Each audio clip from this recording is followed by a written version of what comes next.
नमस्कार बच्चों, आज हम क्लास 8th में इकाई 4 प्रायोगिक ज्यामिति इसके भाग 2 में की पीडीएफ वीडियो में देखेंगे। इससे पहले जो हमने अभ्यास करी थी अभ्यास 4.1 उसमें भी हमने चतुर्भुज बनाना सीखा था, लेकिन उसमें हमें भुजाएं और विकर्ण दे रखे थे। लेकिन इसमें क्या है, उस वाले अभ्यास और इस वाले अभ्यास में जो अंतर है, एक चतुर्भुज सबसे पहले अभ्यास के ऊपर उसकी हेडिंग लिखी होगी जिससे पता चलेगा इस अभ्यास में आकृति कैसे बनानी है। एक चतुर्भुज की रचना करना जबकि 2 विकर्ण व 3 भुजाओं की लंबाई दी हो। यानी चतुर्भुज 4 भुजाओं से मिलकर बना होता है, तो यहाँ पर कितनी भुजाएं दे रखी हैं? 3 भुजाएं दे रखी हैं, यानी चौथी भुजा नहीं है, वो अपने आप इसी आकृति से आएगी और 2 विकर्णों की लंबाई दे रखी है। अब देखते हैं इसका क्वेश्चन है, एक चतुर्भुज ABCD की रचना कीजिए जिसमें BC बराबर 4.5 सेंटीमीटर, AD बराबर 5.5 सेंटीमीटर, CD बराबर 5 और विकर्ण दे रखे हैं 2 AC और BD बराबर 7 सेंटीमीटर। तो एक रफ डायग्राम बनाएंगे हम पहले। सबसे पहले हम BC लेंगे, ये रफ डायग्राम है, ये B हो गया और ये C हो गया।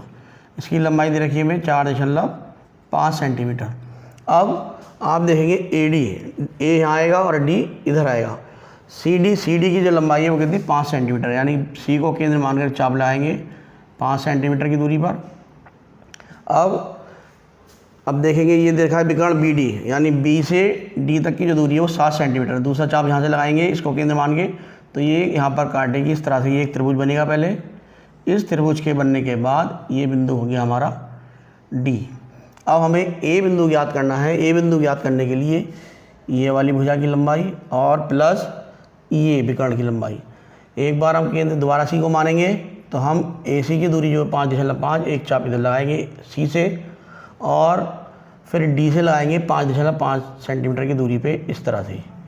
इन दोनों को जहाँ पे काटेंगे, जहाँ पे ये बिंदु हमारा A होगा और फिर हम इनकी लंबाइयाँ लिख देंगे। AD है हमारा 5.5 सेंटीमीटर और BD था हमारा 7 सेंटीमीटर। तो 1 2 3 4 है ना, 1 2 3 4 और 5, तो 1 2 3 4 और 5वां यानी A से C तक, A से AD हमारी ये आ गई, CD हमारी ये हो गई, AC ये वाली दूरी आएगी, ये वाला विकर्ण आएगा, इसकी दूरी है 5.5 सेंटीमीटर। ये एक रफ डायग्राम बना लेंगे, इसी से हम फेयर करेंगे। सबसे पहले हमने क्या करा था, BC स्केल की सहायता से, ये काम आपको पेंसिल से करना है। BC की लंबाई जो दे रखी है स्केल में नापते हुए। अब इसको करने का भी क्या तरीका, स्केल जब आप रखोगे तो पहले बिंदु लगा लिया करिए जिससे कि गलती ना हो। 2 बिंदु जब लगा लेंगे तो लाइन जो है उससे आगे नहीं खींचेगी। 4.5 सेंटीमीटर की लाइन हो जाएगी ये, 4.5 सेंटीमीटर। ये हमारा B है और ये हमारा C आ गया। अब B से D की दूरी 7 सेंटीमीटर है और C से D की दूरी 5 है। तो प्रकार की सहायता लेनी पड़ेगी। प्रकार है, पेंसिल लगा के चाप लगाएंगे इस तरह से। B से लगाएंगे 7 सेंटीमीटर की दूरी पे चाप, तो ये चाप ऐसे काटेगी। फिर इन दोनों को हम मिला देंगे, जो एक कटान बिंदु मिलेगा हमें, ये हमारा D है। इस तरह से ये त्रिभुज बन जाएगा। पहले सर्वप्रथम जो करेंगे हम, ये त्रिभुज बनाएंगे। इस त्रिभुज के बनने के बाद ही चतुर्भुज बनेगा।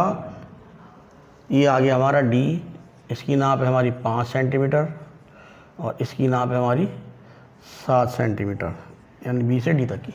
अब A याद करने के लिए फिर क्या करना पड़ेगा हमें, C को केंद्र मानकर 5.5 सेंटीमीटर की दूरी पे चाप लगा देंगे और D को केंद्र मान के 5.5 समान दूरी रहेगी, क्योंकि ये भी 5.5 है, ये भी 5.5 है। तो प्रकार में आपको एक ही बार भरना है और दोनों चाप उसी से लग जाएंगे। ये आ गया और C से भी हमने इसको मिला दिया। अभी हमारा जो चौथा बिंदु है A वाला, ये आ गया। अब इस बिंदु को B से मिलाएंगे। इस तरह हमारा ये अब इस चतुर्भुज बन जाएगा। AD हमारा 5.5 सेंटीमीटर और AC भी हमारा 5.5 सेंटीमीटर। अब देखिए जो नाप दे रखी थी, BC आ गया 4.5, AD आ गया हमारा 5.5 और CD आ गया हमारा 5, AC आ गया हमारा विकर्ण 5.5 और BD विकर्ण आ गया 7। अब इसी प्रकार जैसे बनाया है वही रचना नीचे लिखी जाएगी स्टेप बाय, 3-4 स्टेप लिख देंगे। PDF के माध्यम से आप देख लो कैसे करना है।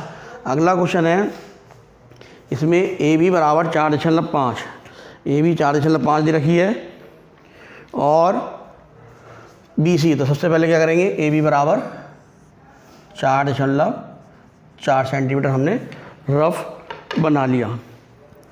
ए भी आ गया हमारा, ये ए हो गया, ये बी हो गया। उसके बाद डी देखेंगे, ए से डी की दूरी आ गई 2.8 और बी से दूरी आ गई 6.6। तो इसमें चाप लगाएंगे इस तरह से, और एक चाप यहाँ से लगेगी तो ये काटेगी से, ये दूरी आ जाएगी और ये दूरी आ जाएगी। ये त्रिभुज इस तरह से बनेगा। पहला ये है 2.8 सेंटीमीटर और बी डी है 6.6 सेंटीमीटर। अब हमारा ये बिंदु हो गया डी, ये बिंदु हो गया हमारा सी। ए भी ले लिया, ए बी के बाद डी आ गया ये, क्योंकि डी ए की दूरी है और बी डी की दूरी आ गई। अब हमें निकालना है बी से सी की दूरी। बी से सी की दूरी 4 सेंटीमीटर और सी से डी की दूरी 6.4 सेंटीमीटर। इस तरह से आएगा ये बिंदु सी मिलेगा हमें। अब हम फेयर बनाएंगे। फेयर में क्या करना पड़ेगा, सबसे पहले 4.4 सेंटीमीटर की रेखा खींचनी पड़ेगी हमें। ये ए हो गया, ये बी हो गया। अब हमें डी बिंदु ज्ञात करने के लिए यहाँ से 6.6 सेंटीमीटर की और यहाँ से चाप लगेगी 2.8 की।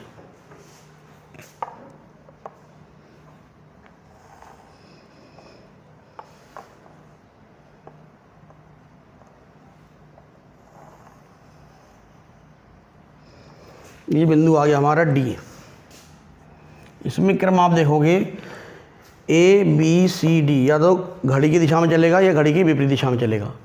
इसके बाद ए से हमें क्या करना है, सी लाने के लिए ए से सी की दूरी, ए से डी की दूरी आ गई 2.8 सेंटीमीटर और ए बी की दूरी आ गई 4.4 सेंटीमीटर। अब बी सी है 4, तो बी सी 4 सेंटीमीटर दूरी चाप लग जाएगा और डी से सी के लिए 6.4 सेंटीमीटर की दूरी पर लग जाएगा चाप ये। तो ये बिंदु हमारा सी आ जाएगा। ये मिला देंगे अब।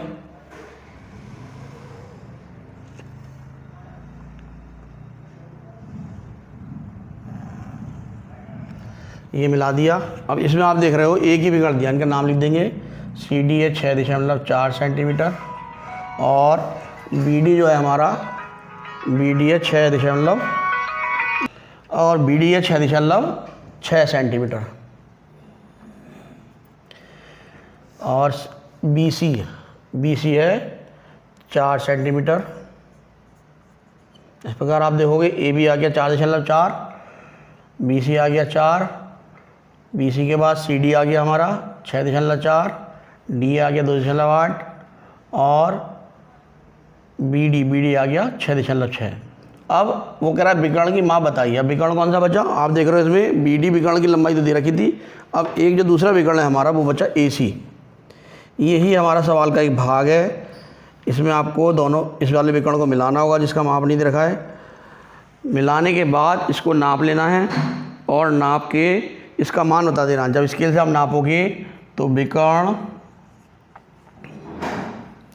ए सी बराबर 6 सेंटीमीटर। इसे मान थोड़ा आगे पीछे हो सकता है लेकिन लगभग माना जाता है। तो 6 सेंटीमीटर हमारा दूसरा विकर्ण आ गया। तो ये भी इसका एक भाग है। तो इस तरह से आपको ये क्वेश्चन करने हैं और इनकी रचना लिखनी है। वो पीडीएफ के माध्यम से समझ जाओगे, स्टेप बाय जैसे बनाया है वैसे ही लिखना है। अब आपको 4.2 के बाद जो अगली अभ्यास आएगी उसमें चांदी की सहायता लेके कोण बनाने होंगे।